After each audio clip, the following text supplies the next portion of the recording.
What up mga solid subscribers? So ngayon guys, ang papanood po natin SB19 breaks down the stories behind their most iconic looks, no?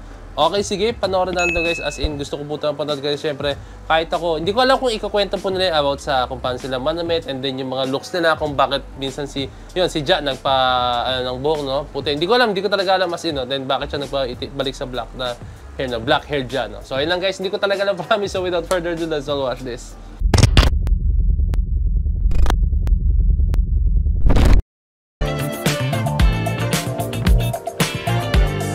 This photo, naalala niyo ito? Mega Digital Article. Yeah, Mega Digital Article 2020. Ito yung may photo tayo na parang we put glitters. Yeah. Oh, ako parang naalala ko na may glitters ako sa jaw. Is this our first? Silver na. Yeah, I guess. Ito po.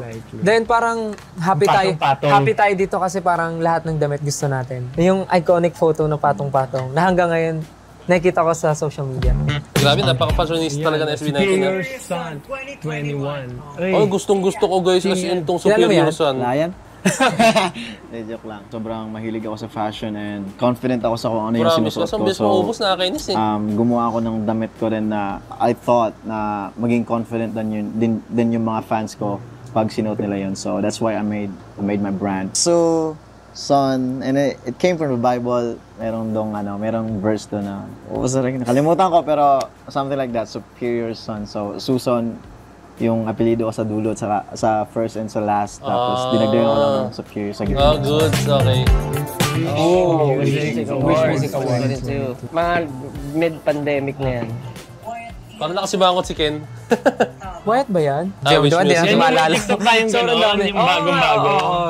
Parang limited lang yung mga viewers. So, hindi pa tayo nakapag-live masyado. Yeah. Naalala ko na ito yung first Wish Music Awards na walang live audience. Pero looking at Puro this art. Oh.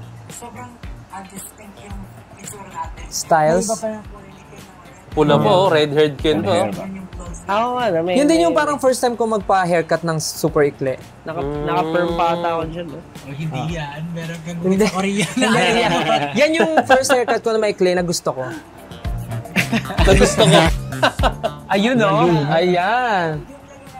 Ayan, lalo na. Alam mo pag nanonood ka ng video or ng di ba, at first nakasalat yung curtain. Tapos bubukas siya. Siyempre, mag-i-start na, bubukas siya. Kaya gumanon siya. I'm opening my life for everyone to see. Parang ano. So, lahat ng thought, negative, positive. Parang yun yung start ng ano. And sinut yan. Shoutout nyo guys ha. Kasi nagkaroon kami ng pahinga. Tapos, parang biglaan siya. Like, dahil pumunta sa backlog. Parang nag-request ako na Panoorin nyo, ginawa ko ng dance video yan guys ha. Check nyo na lang. I think pag na-open nyo yung profile ko, unang-una ito yung makikita nyo. Point of Heads lalo na. gusto ko na Japanese vibe na parang emo. Pero, Rugged. rugged siya. Parang galing sa napulot lang. Galing siya napulot lang. Ayun o. Bizarre Society. Diba, puro mga ano nyo to ha. Nilulumot na background. Ganda kay Ja. Grabe yung fit, sobrang fitting kay Ja yung mga ganito klase. Brand na binuo ko rin. Modeling, as in yung mga ganyan. Galing para nga, ma-showcase yung artistry ko and the friends ko. Kaya siya society kasi not just my artwork but for everyone din. Tapos Visart, so kakaiba. And then Visart kasi visual art. Oh, So, grabe yung, talaga. Ang galing nila sa ganyan, double meaning. Mind blown. Amazing. Yung bag dyan sa picture, dinrawing ko yan sa tablet lang. Ganun. Nilagay namin sa bag to be, para lang maging artsy-artsyhan. Society siya, ba't mag-isa ka na? Kaya nga. Kaya nga. Hindi nyo lang nakikita, meron. Ayun, A night with Disney. Ay, Disney style. Pag naalala ko tong photo na to, parang until now, parang hindi ako makapaniwala na nagkaroon ako ng project with Disney Plus. Kasi parang ano, di ba isipin nyo, nagre-release na kasi kayo ng mga solo-solos no. And ako wala pa akong plan on doing something alone. Pero nag-reach out si Disney Plus to, make yung ganyang klaseng performance, project. Yun yung surreal moment ko. Ang nag-style sa akin na ito, syempre, Team Rain XM. First. Ito yung first time na naka-work namin sila, pero wala pa si Miss Rain nung time na yon. Yung style ko dito, parang ang peg kasi namin dito, parang, kilala si Prince Eric, di ba? No. Prince Eric. So, The Little Mermaid. Hindi, si Prince Eric, pero gusto namin siya gawin na medyo modern style. And ayaw namin gawin yung simple na black and white lang. Kasi yung kasama ko dyan, si Miss Janela and si Zephanie. Tapos nalaman namin na ganun yung color nila. So medyo tinwist namin ng konti na ganyan yung color para medyo buhay and medyo modern Prince yung dating. Yun! Wild Tonight. Yun, hindi pa gabi. Wild Tonight. Hindi pa gabi. So, Wild Tonight is an introductory track for me. Showcase ko siguro yung ano dito, yung different eras of a vampire. Since I was portraying as an immortal vampire, di ba? Ganun naman ang mga usual na mas matataas na clans. Pinakita ko yung iba't ibang timeline and pinakilala ko lang kung sino si Josh Cullen. And next time sa akin pala dito, Miss Rain XM. Meron dyan, may long hair, may short hair. May apoy ba dyan? What do you mean? Kung saan mo, vampire. Okay, next po. Ayan! Ayun. Ito. No, ikli pa ng buko dyan, no? Recent lang yan. Ito Last year yung... lang, oh. Nakaano pa tayo, 2023. kakashoot lang natin Oo, ng Gento. sinut natin to before tour and kaka-release lang ng Gento. Kasi yung buhok natin, Gento ear eh. Oo, kasi yung orange hair. Isa rin to sa memorable na mga photoshoot natin. Kasi nagtatago nga tayo ng buhok Wala natin. si Mama Mac niyan, iba yung nag-makeup sa atin. Gusto ko yung suot natin kasi sobrang may kita mo yung difference ng fashion natin bawat isa. Si Josh, gusto niya talaga kita yung skin. I mean, yun talaga yung ano ni Josh. And then si Justin, gusto niya yung clean lang yung look. Clean but neat. Ay, clean and... Clean but neat. Hindi, clean pero alam mo yun, na... Medyo bad boy. Hindi. Medyo ba? Sige, mukha kang Alaska boy. Ganun. Tapos si Ken, may clip ang buhok mo dyan, Ken, no? Kalbo, semi-kalbo. Tapos si Pablo, androgynous style. Parang gano'n. And then ako, parang ano lang, debonair, gano'n. Si Andrew. Pero as a whole, parang mapapansin mo siya, group pa din. Hindi nagkakalayo, but merong identity bawat isa. Parang isuot natin ngayon. Ay, ito. BYS Fashion Show. Neric Kay Sir Neric. First time natin magganyan, rumampa. Di kayo kinabahan? Kabado ako. Ako din. Tapos kumakanta pa kasi tayo nung time. Saan lapit ng audience? Tapos di ko alam anong gagawin ko. Like, kailangan ko ba isipin na galingan ko yung performance ko o galingan ko yung lakad ko? Parang gano'n. First time natin magsuot ng ganyang style na, for example, wala kami malaking ribbon sa likod. Parang, Ako din, parang akong bola dyan eh. Parang ay, oo, cotton yung ball. ano, yung... Para pang ano, pang ligo. Pang scrub ng katawan.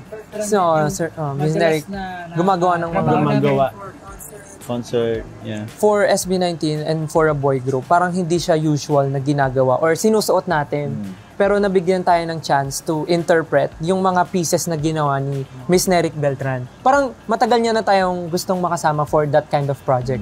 And finally, nagtugma yung schedule and nagawa natin. Ako sobrang fulfilling yun kasi parang iba yung feeling na may mga kasabay kang model na naglalakad. Tsaka ano din, na-showcase din yung, di ba, like, medyo feminine yung styling dito, but still, yeah. Di ba? Maangas ka pa rin tingnan. Maangas ka pa rin tingnan. Ito ano rin to? By Sir Francis Libiran to. Yung mga piece namin dito. Yan yung ano, mabilisan lang. Red carpet and performance po. Kinakatid pa sa Bulacan yung costume, nasa Bulacan na tayo. Yung, Totoo? Moment na to, hindi lang siya amazing sa costume, sa hair. Yeah. Amazing siya yung buong look. Yeah, Asia Artist Awards. Yeah. Usually, sa Asia Artist Awards, ang nagpo-perform yan, mostly Korean. Very evident naman ang nag-perform kami almost halos lahat puro Korean. Yeah. Pero parang hindi able to represent the Philippines in front of these global talent. Sobrang nakakapa siya, but at the same time, sobrang nakaka-inspire, sobrang parang nakaka-gigil. Kasi gusto mo ipakita kung ano yung meron kayo sa buong mundo. And I think na we delivered naman. Yeah. What I like about our... Ito yung costume natin. Yeah, our wardrobe here, parang modern take on the barong.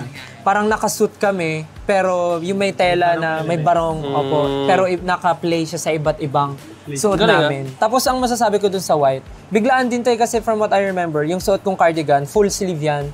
Tapos parang ginunting lang siya nung mismong araw na nag-fitting tayo. Mega Cover 2024.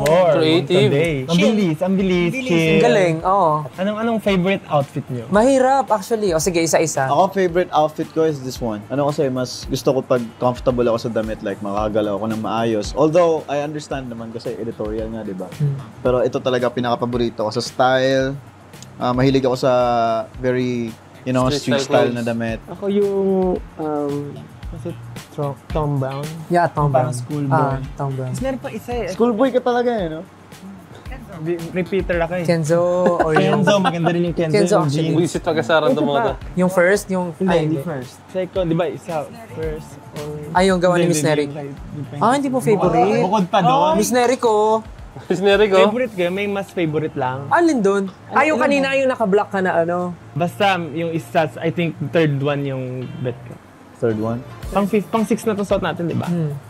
Yung third one. Ako nagustuhan ko naman lahat.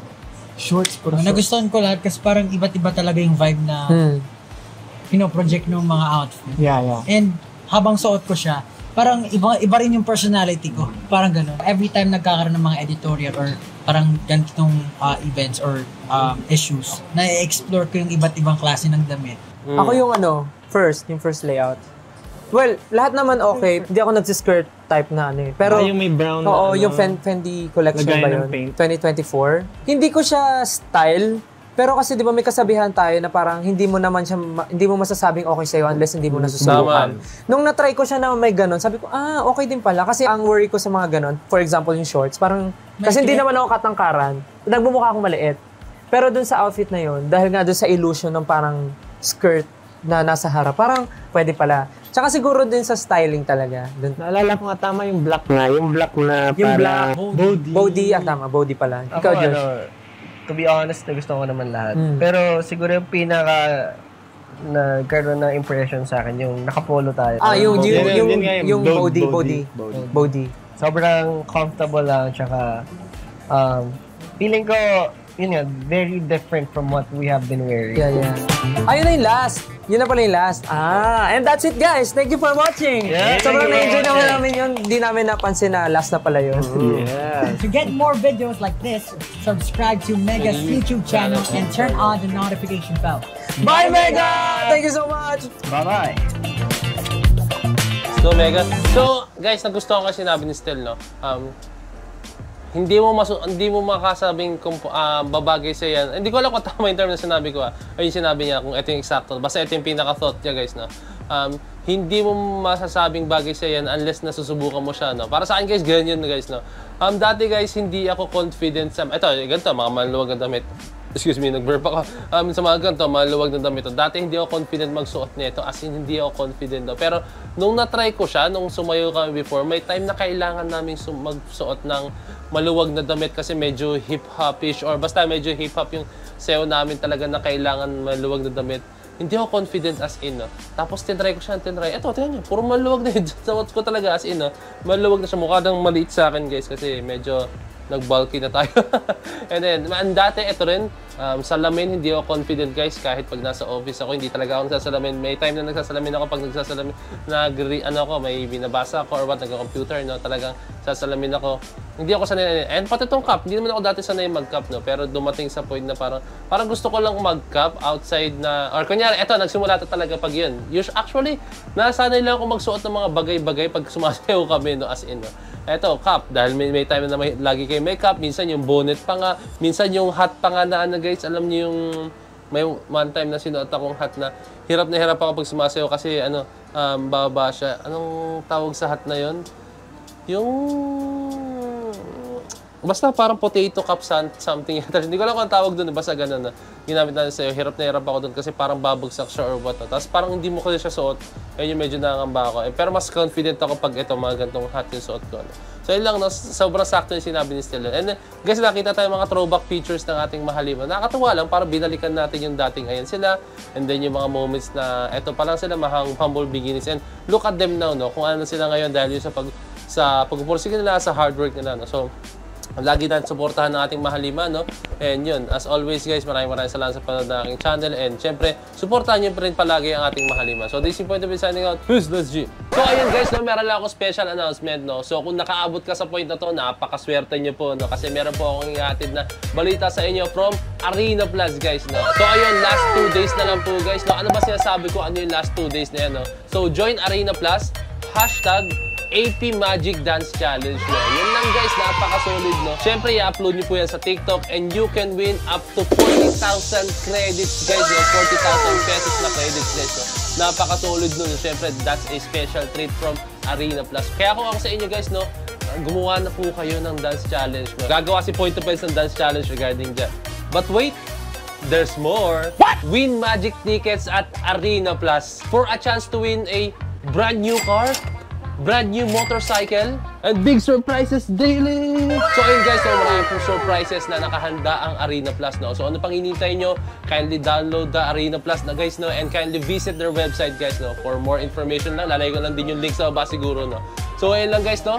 Alam nyo na ang gagawin nyo, ha? Gusto nyo manalo ng mga prizes na yun, no? Marami pa yan guys, hindi lang yun guys, patikim lang ng Arena Plus yun, no? So ayun lang guys, this is me Point of View signing out. Peace! Let's G!